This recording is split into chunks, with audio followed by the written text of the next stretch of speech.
दुश्मन को मारो कम, तड़पाओ ज्यादा। ये देश रहना चाहिए गैर बराबरी के खिलाफ इस लड़ाई में। नमस्कार, मैं हूं चित्रा त्रिपाठी और अब वक्त हो चला है जनहित का। ओरिएंट बेल टाइल्स स्टूडियो से आप देख रहे हैं एबीपी न्यूज। नमस्कार, मैं हूं चित्रा त्रिपाठी और आप देखना शुरू कर चुके हैं जनहित। जैसे हर फिल्म की एक कहानी होती है और एक मुख्य किरदार होता है, वैसे ही एसआईआर पर हमारी आज की फिल्म के हीरो हैं समाजवादी पार्टी के अध्यक्ष अखिलेश यादव। वोट शुद्धिकरण की पॉलिटिक्स में अखिलेश यादव आज से राम और श्याम के डबल रोल में आ गए हैं। उनकी ये भूमिका उन्हीं के विपक्षी साथियों, खासकर राहुल गांधी, ममता बनर्जी और तेजस्वी यादव को बहुत गौर से देखनी चाहिए। इससे उन्हें दो फायदे होंगे। एक तो उन्हें अपने और अखिलेश यादव के सियासी स्टाइल में फर्क का अंतर का पता चलेगा, और दूसरा, अखिलेश यादव को फॉलो करने से चुनावी घाटे का खतरा भी घटेगा। तो सबसे पहले आप अखिलेश यादव का पहला रोल देखें ताकि ये समझ सके कि एसआईआर के विरोध की राजनीति में वो कहां पर खड़े हैं, उनका स्टैंड क्या है और उनके तेवर कैसे दिखाई दे रहे हैं।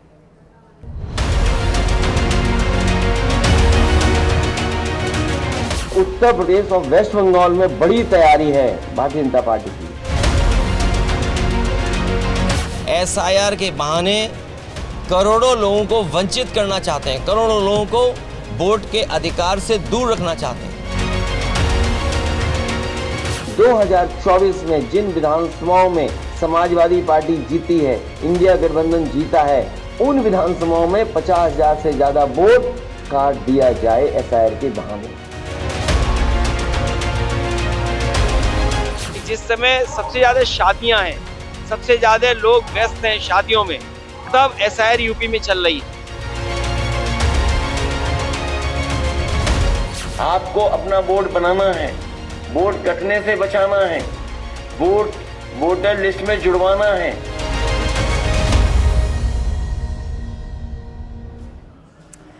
वोटर लिस्ट के रिवीजन पर अखिलेश यादव का यह व्यवहार बिल्कुल वही है जैसा पूरे देश में राहुल गांधी का है, बिहार में तेजस्वी का था और पश्चिम बंगाल में ममता बनर्जी का, कि अगर बीजेपी और चुनाव आयोग पर नजर नहीं रखी गई तो ये दोनों मिलकर सारे के सारे वोट लूट लेंगे। अखिलेश ने आज भी विपक्षी नेता का यही धर्म निभाया। एसआईआर के काम का एक वीडियो शेयर करके उन्होंने साथ में लिखा, यह लोकतंत्र के साथ धोखा है, जनता को पता होना चाहिए। आज वोट कट रहे हैं, कल खेत, जमीन, घर, जाति आरक्षण से नाम कटेंगे। फिर बात अकाउंट और मिडिल क्लास की तिजोरियों तक जा पहुंचेगी। ये बड़ी साजिश है, ये जागने और एक एक वोट बचाने का वक्त है। अखिलेश यादव आगे लिखते हैं कि हर नागरिक से अपील है, सारे काम छोड़कर एसआईआर की चालबाजियों को रोकें। बीजेपी सरकार, चुनाव आयोग पूरे चुनावी सिस्टम को हाईजैक कर रही है। वोट के रूप में पहचान बचाएं, वरना ये पराया नागरिक साबित कर देंगे। हालांकि अखिलेश ने यह नहीं बताया कि इस वीडियो में उन्हें कहां वोट चोरी की धांधली होती हुई दिखी है। आज समाजवादी पार्टी के एक प्रवक्ता ने भी वोट चोरी का दावा किया, लेकिन वो भी बिना सबूत, बिना किसी आधार के। जो शहरी विधानसभाएं हैं वहाँ बहुत फर्जी वोट बीजेपी ने बनवा रखे हैं। देहात में आमतौर पर फर्जी वोट बनते नहीं हैं, क्योंकि सब लोग सबको जानते हैं। तो फर्जी वोट जो बने हुए हैं वो सब कटने चाहिए। हमारी मांग ये है, हम बचाने की बात नहीं कर रहे, हम तो काटने की बात कर रहे हैं। इस तरह के आरोप आप अखिलेश यादव से भी सुन चुके हैं कि हर सीट पर उनके 50-50 हजार वोट काटे जा रहे हैं। घोड़ा घास से दोस्ती कर लेगा तो खाएगा क्या? विपक्ष बिना आधार, बिना प्रमाण सत्ता पक्ष का विरोध ही ना करे, ये मौजूदा राजनीति में बेहद कठिन है। वैसे भी ये कोई सतयुग या त्रेता युग तो है नहीं, लेकिन वोटर लिस्ट पर विरोध की राजनीति में अखिलेश यादव ने अपने को दूसरे विपक्षी दलों, खासकर कांग्रेस से थोड़ा अलग भी रखा है। दो लाइन में कहें तो अखिलेश यादव का फॉर्मूला यह है कि समाजवादी पार्टी एसआईआर का विरोध जारी रखेगी, बीजेपी और चुनाव आयोग पर वार करती रहेगी, लेकिन चुनावी ग्राउंड पर वोटों की रखवाली भी करेगी। यूपी के एक एक बूथ पर वोटर का हिसाब रखा जाएगा, और इसके लिए अखिलेश यादव ने सैफई में उस जगह से मैसेज दिया जहां से वो खुद वोटर हैं। अखिलेश ने एसआईआर की प्रक्रिया में बीएलओ को अपनी डिटेल देकर रिकॉर्ड को अपडेट कराया। सांसद पत्नी डिंपल यादव का भी रिकॉर्ड अपडेट किया गया। बाकायदा उसकी तस्वीरें पब्लिक डोमेन में सामने आई हैं। आपको याद होगा अखिलेश ने कोरोना के वक्त वैक्सीन को बीजेपी का टीका बताकर लगवाने से मना कर दिया था। बाद में खबरें थी कि उन्होंने वैक्सीन लगवा ली। हालांकि इसकी तस्वीर सामने नहीं आई, लेकिन कई दिनों तक इस बात को लेकर चर्चा चलती रही। उन्हें डबल स्टैंडर्ड वाला नेता बताया जाता रहा। इसीलिए एसआईआर पर अखिलेश ने स्मार्टनेस दिखाई। डेडलाइन से पहले फॉर्म भरकर बीएलओ को दे दिया। एक तरह से यह मैसेज दिया है कि वो एसआईआर के खिलाफ नहीं है, उनका विरोध इसमें हड़बड़ी और गड़बड़ी को लेकर है और इसीलिए उन्होंने चुनाव आयोग से इसका वक्त 3 महीने आगे बढ़ाने के लिए भी कहा है।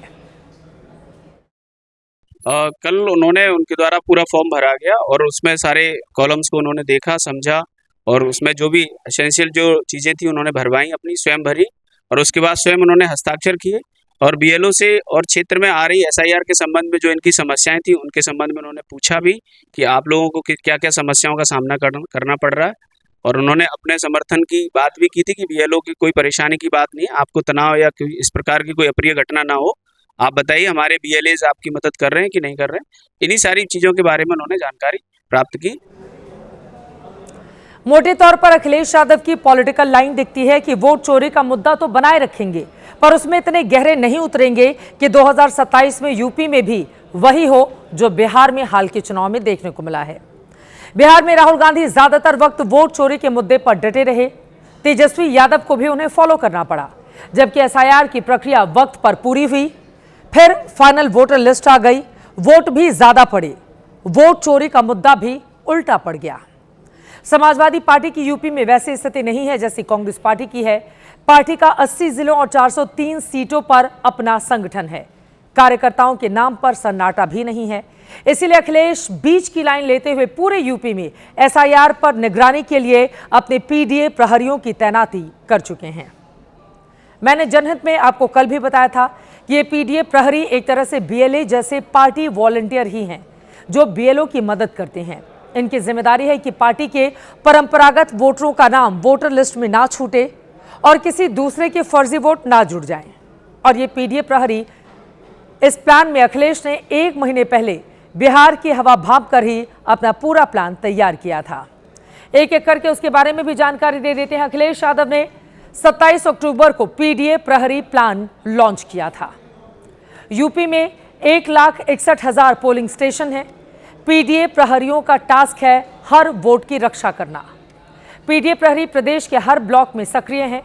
फॉर्म 6 और 7 की प्रक्रिया पर वो अपनी नजर बनाए रखते हैं। अखिलेश की अकलमंदी का दूसरा पहलू भी कांग्रेस और बंगाल में टीएमसी को जरूर देखना चाहिए।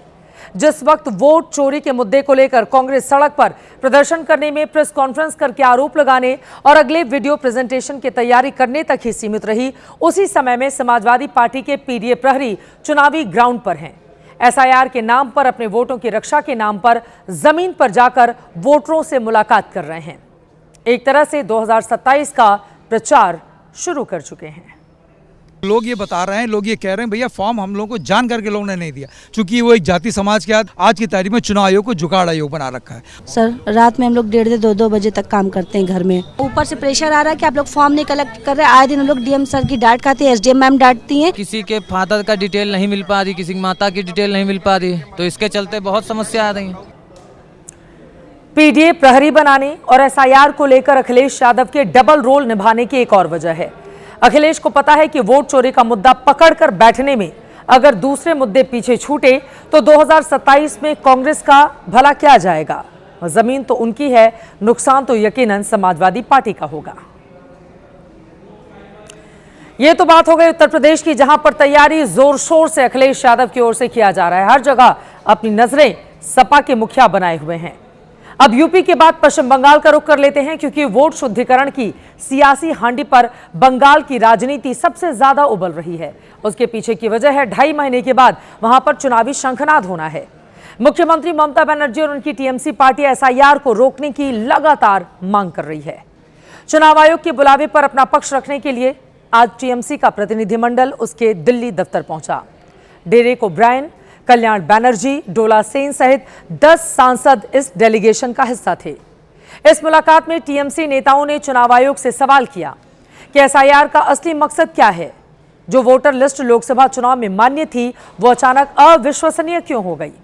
बीएलओ की हो रही मौत की जवाबदेही कौन लेगा? बीजेपी की बात आयोग आसानी से सुनता है, टीएमसी की उसी तरह से क्यों नहीं सुनता?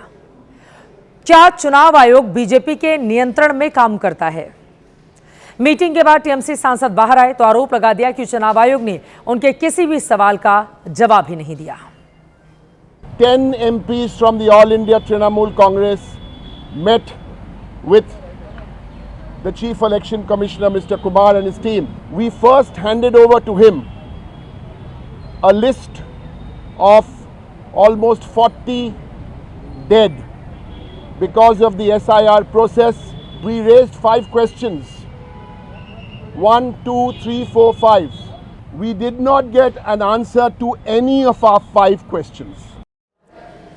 इस मीटिंग के बाद चुनाव आयोग की ओर से मीडिया को बताया गया है कि प्रतिनिधि मंडल की सभी आशंकाएं और आरोप निराधार थे, उनका खंडन किया गया है। चुनाव आयोग ने कहा है कि 9 दिसंबर को ड्राफ्ट सूची जारी होने के बाद अपनी आपत्ति दर्ज कराएं, अभी हस्तक्षेप ना करें। पश्चिम बंगाल पुलिस को भी कहा गया है कि ये ध्यान रखें कि राजनीतिक पार्टी के कार्यकर्ता बीएलओ पर दबाव ना बनाएं। चुनाव आयोग का कहना है कि जब इलेक्टोरल ड्राफ्ट ही नहीं छपा तो पहले से कैसे ये कह सकते हैं कि लोगों के नाम कट जाएंगे? पहले छपने तो दें, उसके बाद करेक्शन के लिए भी 1 महीना है, बिल्कुल उसी तरह से जैसा कि बिहार में था। और अब आगे बढ़ते हुए आपको वोट चोरी की राजनीति में कांग्रेस का आज का योगदान दिखा देते हैं। कल तो कांग्रेस ने लखनऊ और भोपाल में प्रदर्शन किए थे, लेकिन आज सोशल मीडिया पर पोस्टर और वीडियो से अपनी राजनीति को आगे बढ़ाने की कोशिश की। एसआईआर के दौरान जिन बीएलओ की मौत हुई है, कांग्रेस ने उनका एक पोस्टर जारी किया। इनमें 24 बीएलओ की तस्वीरें दिखाई। हालांकि यहां अपडेट कर दें कि अब तक 28 बीएलओ की मौत हो चुकी है, जो अपने आप में बेहद दुर्भाग्यपूर्ण है। सोशल मीडिया एक्स हैंडल पर कांग्रेस ने एक एआई जनरेटेड वीडियो भी जारी किया, जिसमें एक बार फिर chief election commissioner Gyanesh Kumar को वोट चोरी की रिपोर्ट लेते हुए दिखाया गया है। यह कहते हुए दिखाया गया है कि मालिक खुश होंगे। हमें जानकारी नहीं है कि चुनाव आयोग ऐसे वीडियो पर क्या संज्ञान ले सकता है।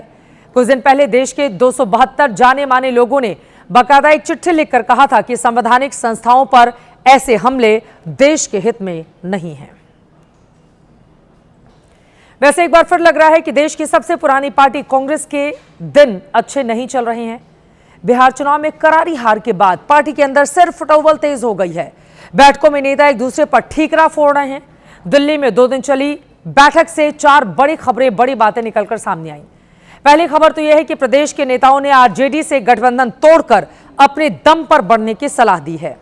बैठक से दूसरी बड़ी खबर यह निकली है कि नेतृत्व ना तो अध्यक्ष बदलने का फैसला किया है और ना ही प्रभारी। इस बैठक ने कांग्रेस की अंदरूनी कलह को भी सार्वजनिक कर दिया, क्योंकि एक नेता ने दूसरे नेता को देख लेने की धमकी दे डाली मीटिंग में।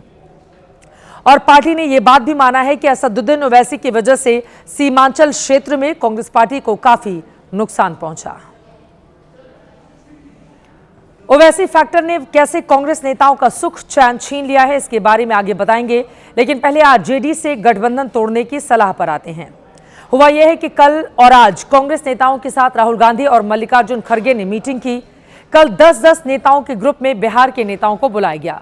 उनसे हार के कारणों के बारे में पूछा गया। कांग्रेस के कुछ उम्मीदवारों ने खुलकर कहा कि आरजेडी से रिश्ता नहीं रखना चाहिए, भलाई अपने दम पर आगे बढ़ने में है। उम्मीदवारों ने हार के लिए तेजस्वी यादव पर ठीकरा फोड़ा। लेकिन ना, हम लोग को अकेले वहां चलना चाहिए, यानी आरजेडी से अलग हो जाना। हाँ, एकदम। चुनाव के बाद जो अलायंस होना होना, चुनाव के पहले अकेले चलना चाहिए। लेकिन आपके पास कोई ऐसा परंपरागत वोट बैंक तो है नहीं। भैया, वोट बैंक बनाने से बनता है और लड़ाई लड़ने से होता है। जब लड़ेंगे तो हमको, हमारे भी वोटर हैं जो हमसे बिछड़ गए हैं, दूर चले गए हैं। हो सकता है कि अकेले लड़ने के बाद वो वापस आना चाहिए इस घर में। कहीं न कहीं कांग्रेस को अपना वजूद तलाशना चाहिए। और मैं पहली बार, भले सीट कम आया है, कांग्रेस ने मजबूती से लड़ा है और कांग्रेस जमीन से जुड़ने का प्रयास किया है। सोचना चाहिए आपको लगता है? एकदम सोचना चाहिए, विचार तो करना चाहिए हर मुद्दे पर। अब आरजेडी से गठबंधन तोड़ने और हार का ठीकरा फोड़ने पर मामला गर्मा गया है। बिहार में आरजेडी के अध्यक्ष मंगनी लाल मंडल ने एबीपी न्यूज से बात करते हुए कांग्रेस को काफी खरी खोटी सुनाई। जो भी उनके कैंडिडेट को वोट मिला है वो आरजेडी का वोट मिला है, जो पॉजिटिव वोट हमारा है। और स्वयं हमारा जो कंस्टिट्यूंसी है फुलपड़ास 39, वो मधुबनी जिला में, उस कंस्टिट्यूंसी में कांग्रेस का एक कार्यकर्ता कहीं नहीं देखा गया। पूरा चुनाव अभियान आरजेडी ने प्रारंभ किया और अंत किया। वोटर हमारे रहे पीछे पीछे, वो जीते जीते हार गए, जैसे हमारे कैंडिडेट भी जीते। कांग्रेस जो 6 सीट भी जीती है उसमें आप ही लोग का योगदान, हमारा वोट है, हमारा योगदान है। हमारे कार्यकर्ताओं ने मेहनत की है, श्रम किया है। वहाँ जो आरोप लगाते हैं तेजस्वी जी पर और जो आरोप लगाते हैं आरजेडी पर, तो ये उचित नहीं है और उन्होंने अलग रहने का फैसला किया है तो अच्छा है, उसको हम स्वागत करते हैं। अलग रह करके चुनाव लड़े। कांग्रेस और आरजेडी के रिश्ते वैसे भी चुनाव के दौरान तल्ख रहे हैं। अंतिम वक्त तक गठबंधन की तस्वीर साफ नहीं हो पा रही थी। सीएम के चेहरे को लेकर कांग्रेस ने तेजस्वी की राह में काफी रोड़े भी अटकाए। अब कांग्रेस की तरफ से आरजेडी के खिलाफ खुलकर बयानबाजी होने लगी है। कांग्रेस की समीक्षा बैठक में हार का एक प्रमुख कारण असदुद्दीन ओवैसी फैक्टर भी माना गया। आज जब राहुल गांधी ने मीटिंग का दूसरा राउंड शुरू किया, तब बिहार कांग्रेस की ओर से इस पर बाकायदा रिपोर्ट दी गई। बिहार के सीमांचल रीजन में ओवैसी ने जितना जोर लगाया, उतना ही जोर राहुल गांधी ने भी लगाया था, लेकिन जब नतीजे आए तो ओवैसी सिकंदर साबित हो गए। कांग्रेस और महागठबंधन की करारी हार हुई है। अब इसी ओवैसी फैक्टर ने कांग्रेस के रणनीतिकारों को सोचने पर मजबूर कर दिया है। बिहार चुनाव में मिले हार अलग अलग सवालों से होते हुए ओवैसी फैक्टर पर जा पहुंची है। राहुल गांधी को जो रिपोर्ट दी गई है उसमें कहा गया है कि ओवैसी फैक्टर ने सीमांचल में काफी नुकसान किया। कि हम लोगों का जो यानी वोटिंग हुआ है वह हम लोग का लगभग 22 से 23 सीट हमारे जो है एमआईएम के चलते हार हुई है। सलत अफवाह, गलत सलत जो भोला भला जनता को जो भड़काना, कौन भड़का रहा था? यानी एमआईएम के लोग, एमआईएम के जो शीर्ष नेता है, उन्होंने बाकी एमआईएम के तरफ जो है वोट को जो भड़काने का काम तो असर कम पड़ा है, लेकिन उसको वोट उधर ट्रांसफर करने का काम जो है वोटर अधिकार के तहत जो है ज्यादा हुआ है। सूत्रों की माने तो कांग्रेस अब ओवैसी के खिलाफ भविष्य में चुनावी रणनीति बनाएगी ताकि अल्पसंख्यक वोटों में सेंधमारी ना हो सके। बिहार चुनाव में हुआ ये कि ओवैसी की पार्टी ने 28 उम्मीदवार उतारे। इनमें 20 सीटों पर एनडीए को जीत मिल गई। एमआईएम खुद 5 पर जीती, आरजेडी 2, कांग्रेस 1 सीट पर ही जीत पाई। ओवैसी ने सभी 5 सीटें उस सीमांचल रीजन में जीती जहां पर औसत मुस्लिम आबादी 50% है, जबकि इस इलाके में कांग्रेस और उसके समर्थक 3 सांसद हैं। बावजूद इसके सीमांचल में कांग्रेस और आरजेडी का प्रदर्शन खराब रहा। सीमांचल की 24 में से महज 5 सीट ही महागठबंधन के खाते में गई।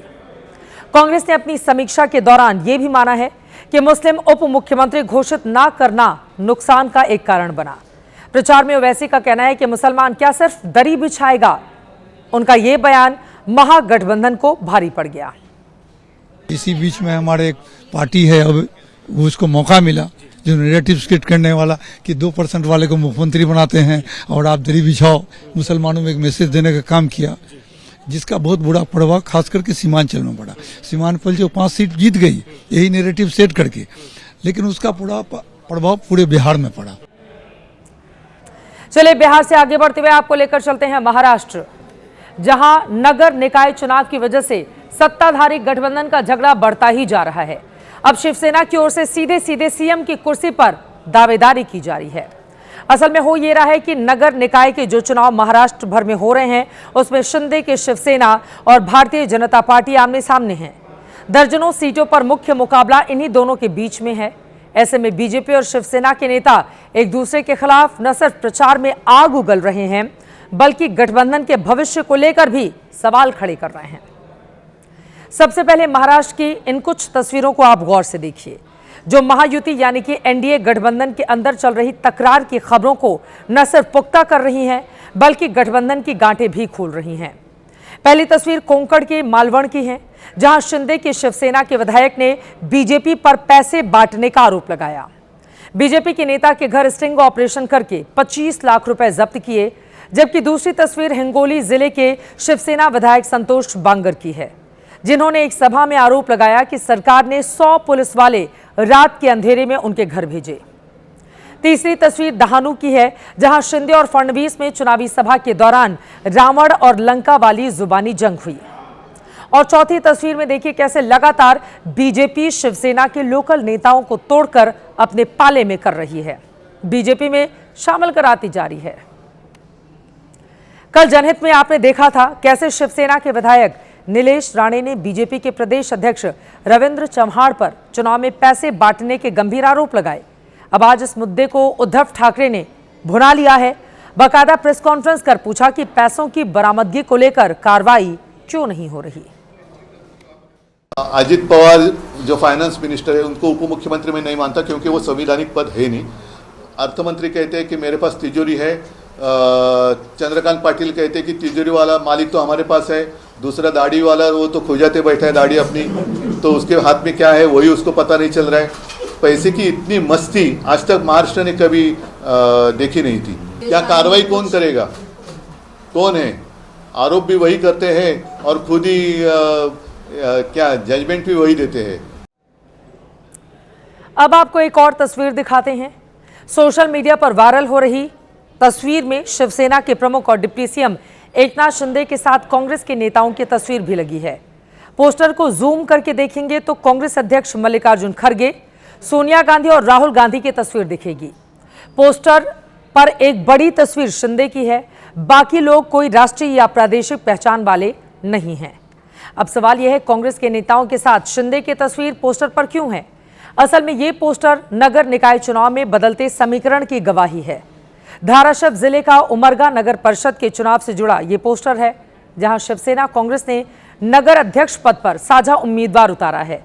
उद्धव की शिवसेना ने इसे भी मुद्दा बनाया है। अब ये तमाम तस्वीरों और सियासी घटनाएं महाराष्ट्र के सियासी कुरुक्षेत्र में कई सवालों को जन्म दे रही हैं। पहला सवाल तो यही है, क्या बीजेपी शिवसेना का गठबंधन टूट जाएगा? दूसरा अगला सवाल यह, क्या फडणवीस और शिंदे के बीच रिश्ते खराब हो चुके हैं? क्या शिवसेना विधायक के घर छापेमारी में फडणवीस के गृह विभाग की भूमिका है? बीजेपी पर शिवसेना पैसे बांटने के जो आरोप लगा रही है उसमें कितनी सच्चाई है? और क्या ये लड़ाई 2 दिसंबर की वोटिंग के बाद भी जारी रहेगी या फिर खत्म हो जाएगी? इस पूरे झगड़े में अब दोनों तरफ के नेताओं के बयान सामने आए हैं। इन बयानों ने इतना तो पुख्ता कर दिया है कि गठबंधन में चीजें सामान्य बिल्कुल नहीं। सबसे पहले आप बीजेपी के प्रदेश अध्यक्ष रविंद्र चव्हाण का ये बयान सुने। अत्यंत महत्वाचा प्रश्न आहे आमचा। एक मिनिट हो सर, 2 तारखेपर्यंत मला युती टिकवायची आहे, मी नंतर उत्तर देईन। तो सुन लिया आपने, उन्होंने कहा मैं 2 तारीख तक गठबंधन बनाए रखना चाहता हूं, उसके बाद ही जवाब दूंगा। बीजेपी के प्रदेश अध्यक्ष के इसी बयान से उस सवाल का जन्म होता है कि क्या 2 तारीख के बाद शिवसेना और बीजेपी का गठबंधन टूट जाएगा? एकनाथ शिंदे के बेटे श्रीकांत शिंदे ने इस सवाल का जवाब नहीं दिया। डिसेंबर पर्यंत युती टिकवायची रवींद्र चव्हाण म्हणाले, 2 डिसेंबर पर्यंत। मला माहिती नाही ते काय बोलले, मला माहिती ना, मग त्यांना विचारा, त्यांना पुढे पण टिकवायचे का? अब 2 दिसंबर का जिक्र इसलिए क्योंकि उसी दिन महाराष्ट्र में नगर परिषद और नगर पंचायत के 288 अध्यक्ष पद के लिए वोटिंग होनी है। शिवसेना और बीजेपी के बीच विवाद को राज्य के मंत्री दादा भूसे के इस बयान से भी बल मिल रहा है, जिसमें उन्होंने एकनाथ शिंदे को सीएम के तौर पर देखने की बात कही है। जनतेला जर तुम्ही विचारलं की तुमच्या मनातला मुख्यमंत्री कोण, तर आज एक जनता सांगेल की त्यांच्या मनातला मुख्यमंत्री माननीय एकनाथजी शिंदे साहेब आहेत। आणि काळजी करू नका, भविष्याच्या इतिहासामध्ये काय लिहिलेलं असेल, परत एकदा या महाराष्ट्राचं नेतृत्व माननीय एकनाथजी शिंदे साहेब करताना आपण सर्वजण त्या ठिकाणी पाहणार आहोत। दादा भूसे शिवसेना प्रमुख एकनाथ शिंदे के करीबी हैं और उनकी पार्टी के कोटे से फडणवीस की सरकार में मंत्री भी हैं।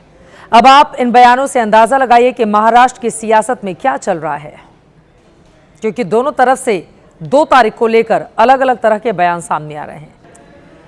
उधर भारत के सबसे अच्छे दोस्त रूस के राष्ट्रपति व्लादिमीर पुतिन 5 दिन बाद भारत के दौरे पर आ रहे हैं। यूक्रेन के साथ युद्ध शुरू होने के बाद पुतिन का ये 4 साल में पहला भारत दौरा है।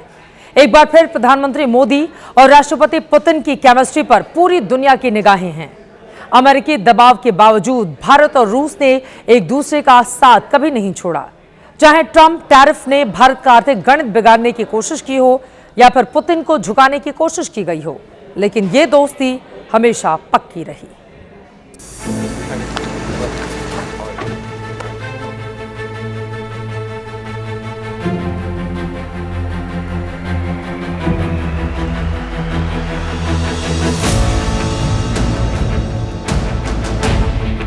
एक बार फिर प्रधानमंत्री मोदी और रूस के राष्ट्रपति व्लादिमीर पुतिन की केमिस्ट्री देखने को मिलेगी, वो भी भारत की धरती पर।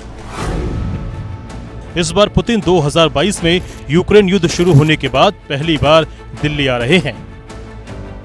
पुतिन इंडिया रूस समिट में हिस्सा लेने के साथ साथ 4 से 5 दिसंबर को भारत में ही रहेंगे। इस दौरान पीएम मोदी और राष्ट्रपति पुतिन के बीच द्विपक्षीय वार्ता भी होगी, जबकि राष्ट्रपति द्रौपदी मुर्मू से भी राष्ट्रपति पुतिन की मुलाकात होगी।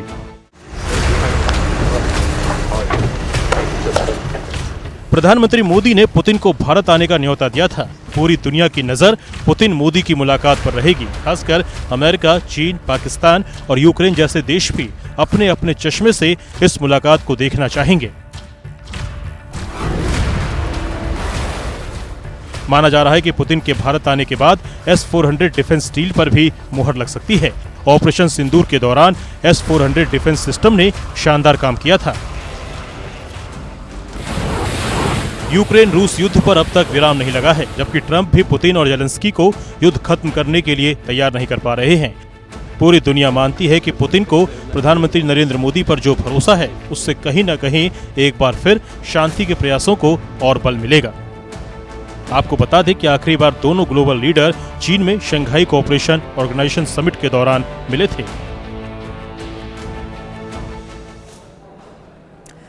खबरों में आगे बढ़ेंगे। कौन लोग हैं ये, कहां से आते हैं? हमारी अगली खबर देखने के बाद आपके मन में यही सवाल उठेगा। खबर यूपी के हापुड़ की है, जहां बीमा कंपनियों से 50 लाख रुपए वसूलने के लिए एक व्यापारी ने युवक की मौत की ऐसी स्क्रिप्ट लिखी कि आप हैरान रह जाएंगे। लेकिन इस साजिश को अंजाम देते हुए दोनों एक्सपोज हो गए। चिता पर शव की जगह पुतला। ये शोरूम नहीं, यूपी के गढ़मुक्तेश्वर धाम में स्थित शमशान घाट की तस्वीर है। मोम के इस पुतले की शव यात्रा पूरी हो चुकी थी। शमशान घाट पर मुखाग्नि दी जाने वाली थी, लेकिन पंचतत्व में विलीन होने से पहले कफन हट गया और शव की पूरी फिल्मी कहानी सामने आ गई। यूपी पुलिस की गिरफ्त में मौजूद दिल्ली के रहने वाले कमल सोमानी और आशीष खुराना डमी शव के साजिशकर्ता हैं। कपड़ा व्यापारी कमल और आशीष समेत 4 लोग कार में सवार होकर दिल्ली से गढ़मुक्तेश्वर पहुंचे। चारों गंगा किनारे शव के अंतिम संस्कार की तैयारी में जुट गए। अर्थी का सामान खरीदकर चिता तैयार कर दी और कार से शव लेकर आने लगे। शव को जब चारों आरोपी चिता तक ले जा रहे थे तो वहां मौजूद लोगों को शव के वजन को लेकर शक हुआ। उन्होंने एक डमी निकाली, मतलब पुतला निकाल के उसे उस लकड़ियों पे लिटा कर उसमें कहने लगे, जो हमारे लोग थे यहाँ पर, मैं खुद स्वयं आया, आकर मैंने देखा, बोले भाई ये क्या कर रहे हो तुम? ये कहने लगे, बोले नू भैया हम तो कुछ उन्होंने बताया, नू जी वहाँ से लाए हैं ऐसा अगली वाली। मैंने तुरंत के तुरंत पुलिस को सूचना दी। पुलिस आई, 2 लोग भाग गए शायद और 2 को पुलिस ले गई है। कपड़ा व्यापारी कमल ने अपने साथियों के साथ जिस शख्स की फर्जी मौत की कहानी रची, उसका नाम अंशुल कुमार है, जो प्रयागराज का रहने वाला है और कमल के कपड़े की दुकान में सेल्समैन का काम करता था। अंशुल से इस बारे में बात की गई तो ये बात सामने आई कि उन्हें इस बारे में कोई जानकारी नहीं थी और वो स्वस्थ हैं और प्रयागराज में अपने निवास पर रह रहे हैं। कमल सोमानी ने अपने बयान में बताया कि उसने 23 लाख रुपए का लोन लिया था। व्यापार में नुकसान की वजह से वो लोन चुका नहीं पा रहा था। ब्याज बढ़ता गया और लोन 50 लाख पार कर गया। इन्हीं आर्थिक चुनौतियों को पार करने के लिए कमल ने बीमा कंपनियों को चूना लगाने की साजिश रची, जिसकी नींव 6 महीने पहले रख दी गई थी। कमल ने अंशुल को बिना बताए उसके नाम पर 50 लाख का बीमा खरीदा। नौकरी के बहाने अंशुल के जरूरी दस्तावेज और हस्ताक्षर ले लिए। बीमा की किस्त खुद कमल भरता था। हफ्ते भर पहले ही उसने कारोबारियों को बताया कि अंशुल अस्पताल में भर्ती है और 2-3 दिन पहले अंशुल की मौत की अफवाह उड़ा दी। इसके बाद डमी का अंतिम संस्कार करने कमल अपने साथियों के साथ गढ़मुक्तेश्वर पहुंचा। उसका मकसद अंशुल का डेथ सर्टिफिकेट हासिल करने की थी ताकि वो 50 लाख का इंश्योरेंस क्लेम कर सके, लेकिन आखिरी वक्त में उसके फर्जी बाड़े की पोल खुल गई। अगली खबर भी यूपी की है और दिल दहलाने वाली। यूपी के इटावा में 2 दिन पहले रेलवे ट्रैक पर एक नेवी अफसर की पत्नी का शव मिला था। माना जा रहा था कि यह हादसा है, लेकिन पीड़ित परिवार ने इसे हत्या बताया है। और किस तरह के आरोप लगे हैं, मामला कैसे गहरा गया है, सस्पेंस क्रिएट करता हुआ इस रिपोर्ट में देखिए। पहली तस्वीर में दिख रही इस महिला का नाम आरती यादव है। दूसरी तस्वीर इटावा के पास सामो भरतना स्टेशन के बीच रेल ट्रैक का हिस्सा है। 2 दिन पहले इसी ट्रैक के किनारे आरती का शव लावारिस हालत में बरामद हुआ था। तब इस घटना को हादसा बताया जा रहा था, लेकिन आरती के पति और नेवी अफसर अजय यादव ने आरोप लगाया है कि उनकी पत्नी की मौत दुर्घटना नहीं बल्कि हत्या है, क्योंकि सफर के दौरान टीटी ने चलती ट्रेन से आरती को धक्का दे दिया। उधर पे कोई यात्री थे, वैभव नाम है, जो नोएडा के रहने वाले, उन्होंने बताया कि उनकी टीटी से काफी देर बहस होती रही। मुझे तो लग रहा है सर धक्का दिया गया। आरती 26 नवंबर को इटावा से दिल्ली जा रही थी। आरती यादव ने किसी और ट्रेन में रिजर्वेशन करा रखा था, लेकिन वो गलती से पटना आनंद विहार एक्सप्रेस में सवार हो गई। इसी को लेकर ट्रेन के टीटी और आरती के बीच विवाद हो गया। आरोप है कि इसी से नाराज टीटी ने आरती को चलती ट्रेन से धक्का दे दिया। आरती के परिवार ने जीआरपी में संतोष नाम की टीटी के खिलाफ हत्या का मुकदमा दर्ज करवाया है। परिजनों द्वारा तहरीर प्राप्त हो गई है। तहरीर के आधार पर मुकदमा पंजीकृत किया जा रहा है हत्या का, और इसमें जो दोषी होगा विवेचना के बाद गुण दोष के आधार पर उसके विरुद्ध कार्रवाई की जाएगी। वही घटना स्थल से मिले सबूतों से आरती की हत्या के आरोप और गहरे हो गए। सबूत नंबर 1, ट्रेन से गिरने से चोट आरती के चेहरे पर नहीं सिर पर लगी थी।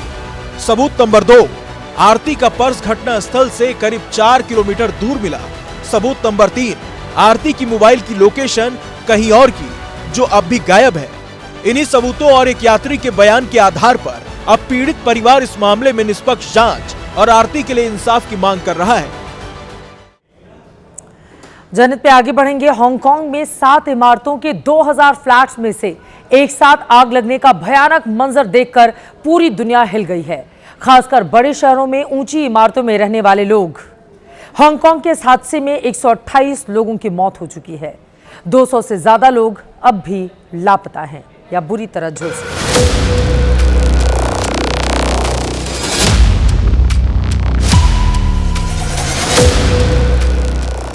2 दिन तक ये रिहायशी इमारतें ऐसे ही जलती रही। कई लोग धधकती आग की चपेट में आकर जिंदा जले और उनका कोई अता पता नहीं।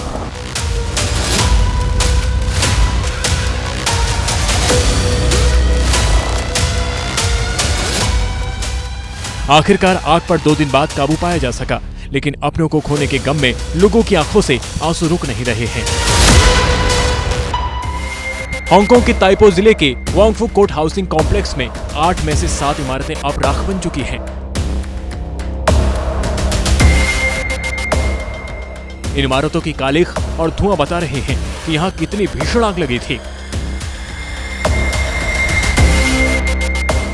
सुरक्षाकर्मी अब भी उन लोगों की तलाश में हैं जो अब तक लापता हैं। उनके बारे में कोई खबर कभी भी मिल सकती है।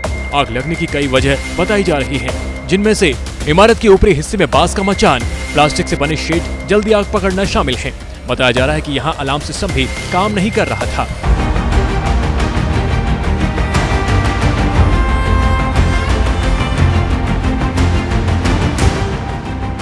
देश और दुनिया भर में इस हादसे के बाद रिहायशी इलाकों में रहने वाले लोग चिंता में हैं।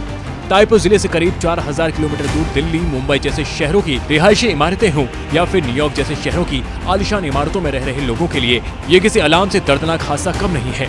इसलिए आने वाले दिनों में रिहायशी इमारतों की सुरक्षा मानकों पर इस हादसे से सबक लेते हुए भी देखा जा सकता है।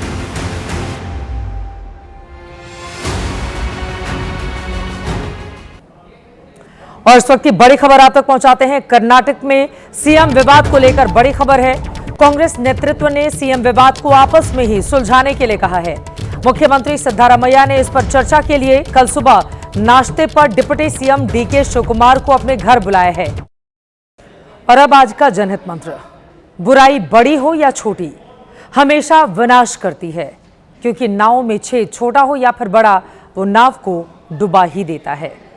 इसी के साथ जनहित में मेरे साथ बस इतना ही।